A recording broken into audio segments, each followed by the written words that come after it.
What's up, board fam? Eric here. It's time for another AMA video, an Ask Me Anything anonymously video where you get to ask me questions and I don't know who's sending them in. We're going to answer 5 of them in today's video, and if you would like to submit a question to possibly get answered in this video series, click the link in the description box down below to submit that question without revealing who you are. Again, it is anonymous. Also, I get more than 5 questions a week, and if you would like to see all of the other questions that do not get answered in this video, you can become a channel member today by clicking the Join or Subscribe Plus button and picking any tier. Any tier will get you access to additional members-only videos where you can see the rest of the questions from this series. Matter of fact, one of them just went up today. Thank you guys so much. Let's go ahead and get into our question. All right, we got a Nerdrotic question up first. We are out the gate with a Nerdrotic question. Damn, Gary, what's going on? Yeah, what's going on, Gary? 2 to 3 years ago, that video on Black Snape would have hit 800 to 1 million views by now. It's only at 452,000 2 days later.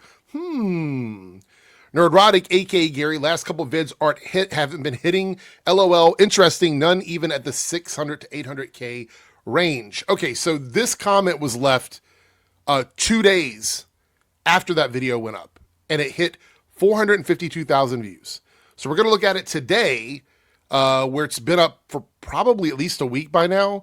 We're going to look at it today to see where it's at views-wise, because wherever it's at now is potentially where it's going to stop at. So let's click on the channel and see where we're at with the Black Snape video. All right, 10 days later, it's only at 547,000 K views. Look at this. 398, 299, 618.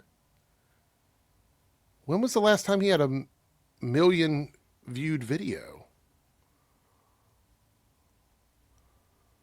Okay, 2 months ago, he had 2 Starfleet Academy videos that did over 1 million, which makes sense because the show was actually on the air. Even though they're saying nobody was watching it, makes sense that it's sitting at that amount because people were watching the show. And then as the show sort of went on, the views went down, and then you got a little bump here. It's a Black Snape video that didn't hit over here either, but it did better. And this is before we had all the information on it. Well, all the information, all the stuff that came out over the last couple weeks. And now here we are at this one, and it's not even got 600. Wow. It's a pretty base question. Thank you for bringing that up. I guess they're not hitting like they used to. Interesting. Thank you for your comment. Next up, we have a Jester Bell comment. It says, do you think there's more pushback against culture war or outrage content in the online film space recently, regardless of people's different politics, as long as they are actual movie fans? Let me think about that for a second. More pushback. I don't think there's more pushback from the general audience. Like, I don't see everyday people kind of pushing back against it. Not in the way that I see myself or like Birdman or anybody else in the space sort of creating counter content to push back against it. I don't really see that too much from anyone else in the space, and definitely not the general audience. However, I do see a disinterest in that content, meaning that people are just either apathetic to it, like they don't care about it, or they're actively not watching it. Like they're just avoiding it altogether. We just looked at a comment about Nerdrotic, and we see that there are, the views are going down in terms of like people's general interest. It's not even specific to a topic. Like it wasn't like there was a 1 million viewed video on something else. It's like 2 months ago, 1 million viewed videos on Star Trek, Starfleet Academy, and then just nothing really reaching that for 2 months. We've had a 2-month block on his channel where none of his videos have gotten to 1 million views. And that's really unusual for Nerdrotic's channel. That's a pretty significant shift in the videos. Matter of fact, I don't think any of them even got to like the comment said, to 800,000, which is very strange. They say superhero fatigue. Maybe it's grifter fatigue. Maybe that's what it is. Maybe we're dealing with grifter fatigue. And it goes on to say here, recently on Jester Bell's channel, there's been a small decline in views and subscribers. I would say it's much bigger than a small decline. Much, much bigger than a small decline. Again, we have to do some wellness checks on these channels. I have to remind myself to do that sometime this week and then have those videos come out next week. We might do one one video where I talk about like 5 channels like I did before, and we will definitely look at Jester Bell's channel. Some of her videos and posts have comments from our own viewers who noticed that her channel has gone too much into culture war and bad faith movie discussion, and expressed honestly that the constant negative output on our channel feels draining to watch. I mean, yeah. I mean, true. To the point where she doesn't feel like a movie fan anymore. Most of the audience she created are just people who have miserable attitude towards film in general and are not movie fans in the slightest and only have an interest in the culture war stuff. Yeah, so there's a line. This is why channels like Critical Drinker and Nerdrotic are able to kind of skate around that a little bit, because every once in a while there'll be something, they'll pick one thing, and that one thing will be the thing they really like, and they'll mention it in live streams. They might make one video on it. But what it does is it gives them a little bit of legitimacy in their audience. People like Jester Bell, who aren't good at this, they're not good at it. People like Melanie Mack, who aren't good at this. Shad is another one, Shad Adversity, not really good at this. They don't understand that constant negativity doesn't work all of the time. You have to have some sort of levity in your grift. The media grifting they do, you have to have some sort of levity where there's something that you really like that sort of offsets it. Now you might go, well, Jester Bell talks about how much he likes, Rogue and Gambit and blah, blah, blah. It's not enough. You have to have a property that breaks that mold once in a while, and Jester Bell just doesn't really have that. And I think her viewers are recognizing the grift now. They're starting to see it. That's why channels like Nerdrotic and Critical Drinker are the ones that went to the top, because they're good at like doing that sort of like, oh, here's one thing that I love, a couple times a year. It's really important to have that in there. This is why I've said they don't hate everything de facto. Like it's not, oh, we hate it all and there's nothing we ever like. You have to watch how they specifically curate what they're doing in terms of their outrage content. Because if you're going to be somebody that does this for a living and makes a bunch of money off of it, you have to be smart about it. And if I'm going to give them credit for anything, it's knowing how to media grift. They definitely know how to do that. Funny enough, most of those comments were constructive criticism that were expressed in a relatively polite way, and Jester Bell have deleted many of those comments on her own videos and posts. What do you think about this, Eric? About deleting comments? I will only delete comments if they are absolutely egregious, meaning they're attacking someone in the comment, in like a viewer of mine, pretty egregiously. I might like hide that comment. Or if they're like posting links or spam or doxing someone, something like that, I will delete those comments. But YouTube actually auto moderates. I've seen people like say, oh, you deleted my comment. I'm like, I didn't even look at your comment. How could I have deleted it? And I'll go and look into the like hidden comment thing or whatever, the auto filter that YouTube has, and the comment will be there. And then I'll just make it public.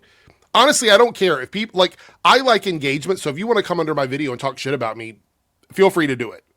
I'm good with it. Give me the engagement. I'll eat it all up. Yummy, yummy, yummy. I'll take it. Because I have very thick skin. So that stuff doesn't bother me. But if they're like spamming or attacking other people in the comment section, that's the only time I really remove it. If somebody comes to my video and says they don't like my videos or they don't like my content or whatever, okay, cool. I leave it there. I don't really care. But we'll be looking at Jester Bell soon to see what's going on with her. Thank you for your comment. All right, next up, do you think we're at a point on the internet where movie fans, it doesn't matter what their political affiliations are showing more pushback against culture war? This is similar to the last comment. I talked about that a minute ago. You can just go back to the previous one if you want to see my answer on this one. Examples like Cody Leach, a known horror movie reviewer on YouTube, have called out the anti-woke reviewers in their obvious grift during a recent live stream, or Jeremy Johns having a mature and respectful take on the recent Snape casting and hinting at the toxic movie discourse that is culture war movie discussion. Because at the end of the day, I think the genuine movie fans find content made by Drinker, Nerdrotic, or Jester Bell to be exhausting and overly negative, just want to talk about films and in good faith. I want to present to you another option. There's another option here that I think makes more sense to me. Now, this is just speculation, but I'm talking pretty much based on my experience with what I've been doing on YouTube, doing this for 3 years now. People don't generally change their behavior on YouTube at a high level unless there's some sort of monetary reason why. And what I mean by that is, if someone who typically was making movie reviews and was being very unbiased about it and just wanted to give their opinions on those movies, and then all of a sudden they shift to grifting, media grifting, and talking shit about stuff, it's not because they're being honest about that. it's typically because there's a money situation. And that's only based on all of the digging that I've ever done about this. There's very few people who I feel, and this is just speculation, making sure this is very clear to everybody out there. I'm not saying this is definitive, that I feel have met the criteria for believability, because most of them eventually just come out and say it's about money. We've heard people like Quartering say that. We've heard people like Nerdrotic brag about tweeting stuff just for money. We've heard, Jeremy from Geeks and Gamers talking about crafting narratives and things like that, and then harping on it because that's what they do. So I don't think there's a lot of proof to me that the vast majority of the people doing this are doing it because they really want to do it. They're doing it because of money. So let's flip that over. YouTube has started deleting channels and demonetizing channels that they find to be abusive. And we're seeing some people in this negative space, the hate content space, lose their channels and lose their monetization. People like Jeremy Johns, who has a large channel and does movie reviews, probably doesn't want to get associated with that kind of content because he doesn't want to get hit in any of that fucking, the algorithm going around with the AI and hitting channels. He doesn't want to deal with that because he would lose his channel. He would lose his livelihood. And it's not worth it to him. So what he's going to do is he's going to pull back on that because now it's no longer, the risk is higher than the reward. And what I mean by that is the money he would be making off of doing outrage content, and I'm saying Jeremy here, I'm singling him out, but anybody with a large channel that does this, the risk on it is so high that he doesn't have to do it because his channel isn't really about that. So he's like, I'm going to pull back on it because it might affect me negatively with YouTube. It's not about the viewership. It's not about the fans of the channel. It's not about any of that. It's literally about how much money they can make doing it. Jeremy has decided, I think if this is right, if this is real, Jeremy has decided that the risk is not worth the reward, and it's easier for him to just do what he's always been doing. And I would say that's probably the case for most people on YouTube that aren't already in this negative outrage space. If you're not already there, YouTube is cracking down on it. It's leading to the diminishing views on the channel. It's leading towards channels getting demonetized and struck down. If you're not already there and stuck in that pipeline, there's no reason to try now. And I see a lot of up-and-comers trying to do it. It's not a good space to try and get into at the moment. There's other aspects of YouTube where you can make money. There's other ways you could do things on the internet to make money that don't require you to do this kind of stuff. And that's why I think a lot of them are pulling away from it. I don't think anybody grew a spine or all of a sudden changed their morals or their ethics or how they view any of this. I don't think that happened. People don't really operate that way. It doesn't happen like a light switch. So I don't think that's the case. I just think a lot of people don't want to risk their channels, and the ones that don't have to aren't going to. Unfortunately, people like Jester, Critical Drinker, Nerdrotic, there's nowhere else for them to go.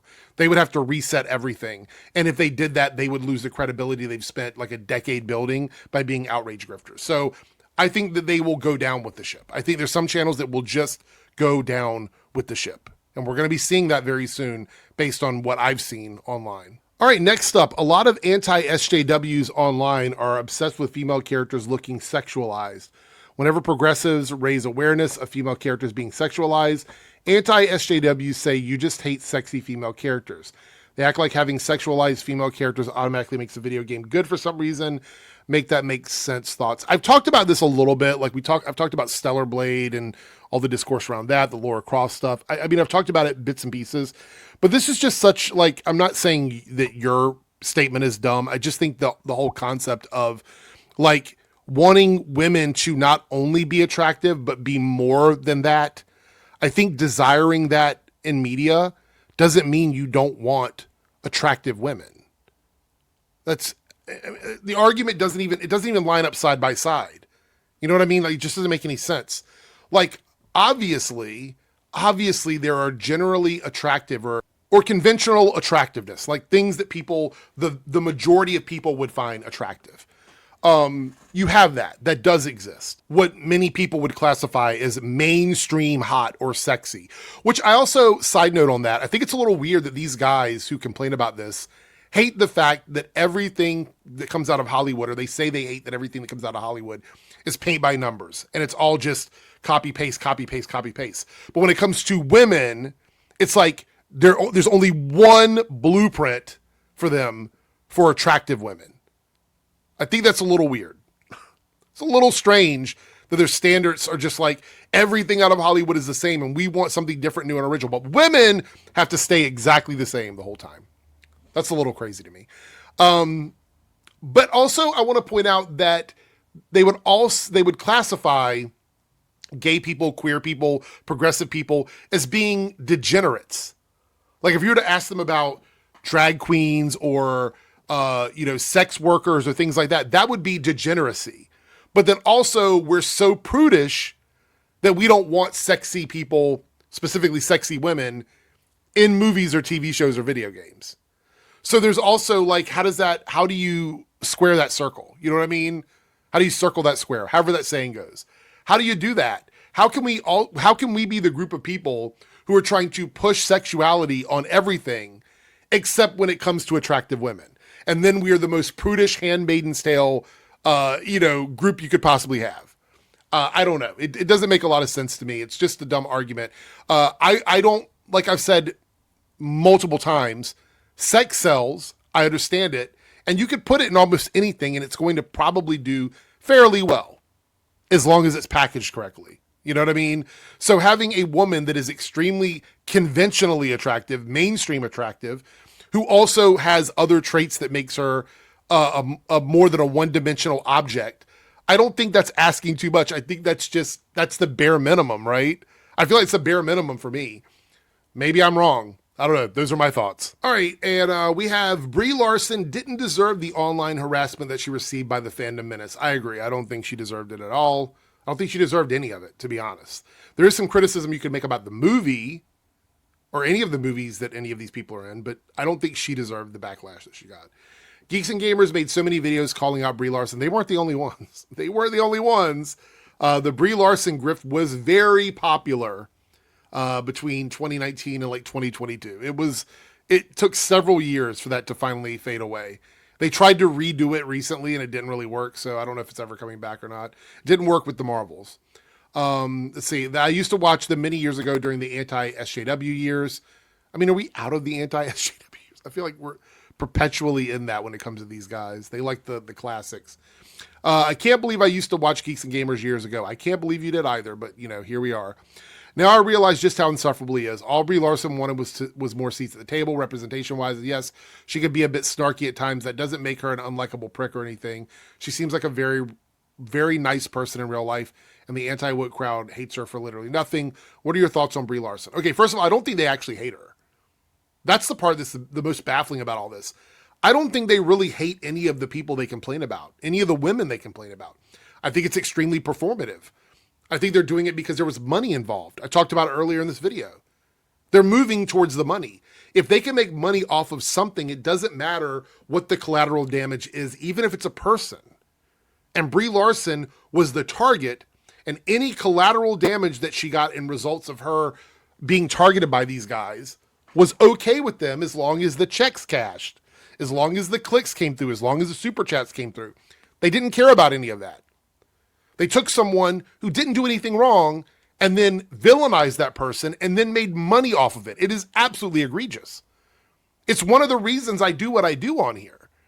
It's just disgusting. That whole system is absolutely disgusting. So it's not okay. And it's something that should never be normalized. But they always pick someone, it's usually a woman, that they just ride the wave on every single year. This year so far, we have 2 targets. And shockingly, I guess unshockingly is the correct term there. Unshockingly, it's a woman and a person of color, a black guy, right? Those are the 2 people. So you have Pape Esadou and you have Millie Alcock. Those are the 2 that they're riding this year. And they'll go as long as they can. And I looked at it earlier in this video. It doesn't look like it's hitting like it used to. It doesn't feel the same. I'm glad it's not working like they want it to. I think it's awesome that it's not working the way they want it to, because the people they target end up getting these huge harassment campaigns against them, but it's dying out. It's a dying movement. because people don't want to be miserable anymore. And I actually think that's a good place to sort of wrap all this up at. I think people are done being miserable. The world sucks at the moment. The economy sucks. The job market sucks. Real life fucking sucks. And I think complaining about something like Harry Potter, you know, casting a black person when you could really be complaining about J.K. Rowling being a piece of shit. But, you know, complaining about Harry Potter casting a black person, that Supergirl is a little bit too opinionated. Like, those things aren't resonating with people that can't afford to fill up their cars or their trucks with gas. They can't get to work without spending an arm and a leg on that gas to get to work. People that can't afford groceries. Like, real life things that are happening are now rising up above all of this discourse. Anybody that's still engaged in this at this point just doesn't have any real world problems. Like how can you be someone that is so completely detached from what's going on in day-to-day life to spend time doing this? People want to be able to sit down, watch a TV show, watch a movie, enjoy it, and just not worry about all of this shit. And I know that these guys complain that that's exactly what the media is doing, but most people, the general audience, doesn't watch every interview or read every interview that Millie Alcock does. They don't watch every single red carpet. They don't watch every single award ceremony. They're not that engaged with it. They just don't have the time. They want to sit down, they want to enjoy a show or a movie, and all of that other stuff is just background noise. And these guys used to capitalize on that, but people just don't have the time to care about it anymore. And it's affecting the money of these channels, which is why I'm so happy to be pushing back against it in this moment, because for the last 3 years, I have tried to call this stuff out as much as possible. And it finally seems like a combination of people waking up to the manipulation and the world kind of pushing people in this direction. All seems to be working in a way that maybe some of this is breaking through, and maybe we won't have to debunk this stuff so heavily anymore. Maybe we'll get to a point where we're just talking about the stuff we love again, and it's unnecessary to go through and call these people out. I would love if that happened tomorrow. I would be so happy about it, and you would hear me cheering from the rafters. But until that does happen, I will be here doing this, debunking, calling out, and talking shit about all of these channels. So with that being said, we're going to wrap up this video. Thank you so much for all your questions today. We have a ton more. Go over right now. There is a members only video with questions that were not answered here, additional questions, and there'll be another one of those coming out this week. So if you are a channel member, not just subscriber, a member, you can see that content as well. If you enjoyed this video and you made it this far through, you should definitely subscribe to my channel. I make content like this almost every single day. Almost every day you get something from me. So subscribe, turn on notifications, become part of the board fam over here. I want everybody else to be as bored as I am so we can have fun doing this. Come in for the Copecast, the Nerdcast. I do 2 different podcasts each week. So yeah, there's a lot of great stuff over here. Thank you guys so much for submitting your questions, your comments, being here. Have a great Monday, everyone, and we'll see you in the next video.